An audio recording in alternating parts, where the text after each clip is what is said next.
রাউন্ডে ঘুরিয়ে দিয়ে এখানে মেশিন ধরে দেখতে পাচ্ছেন আমাদের এখানে কিন্তু কিলো কিলো বাতাসা আছে। দেখুন পুরোটাই এই মুহূর্তে রেডি হলো আমাদের হার্ডলি 25 মিনিট টাইম লাগলো।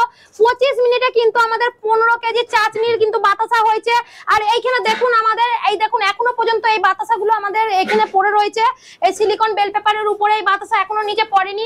তা আপনারা নিশ্চয়ই বুঝতে পারছেন যে যেখানে 15 কেজি মানে আধা ঘন্টা টাইমে 15 কেজি, তাহলে আপনারা নিজেরাই হিসাব করুন তাহলে 1 ঘন্টায় কত কেজি বাতাসা হচ্ছে। আপনারা সারাদিনে 4 ঘন্টা টাইম দিন, 4 ঘন্টা টাইম দিলে আপনাদের বাতাসা দেখুন কতটা হচ্ছে। আর আপনারা মাস গেলে 10,000 থেকে 20,000 বলুন বা 30,000 বলুন, পুরো ডিপেন্ড করছে আপনাদের উপর আপনারা কিভাবে আর্নিং করবেন বা কিভাবে উপার্জন করবেন। আর এটা হচ্ছে গুড়ের বাতাসা। এই মেশিন দ্বারা কিন্তু আমাদের দু ধরনের বাতাসা হয়ে থাকে, আমাদের গুড়ের বাতাসাও হয়, প্লেন সাদা বাতাসাও হয়। আর এটার তো আমাদের মিশ্রণ দেখলেনি, সব প্লেন জল আছে, তার সঙ্গে আছে আমাদের গুড় আছে, S30 চিনি আছে, আর কিছু নেই।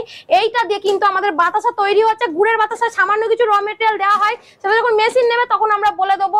তা মাস গেলে আপনাদের কিন্তু 10,000 বলুন বা 20,000 বলুন উপার্জন করতে কিন্তু কিছু টাইম লাগবে না। আপনারা যদি মনে করেন যে উপার্জন করব, আপনারা সারা দিনে 4 ঘন্টা টাইম দিয়ে দেখুন আপনারা কত টাকা উপার্জন করতে পারবেন।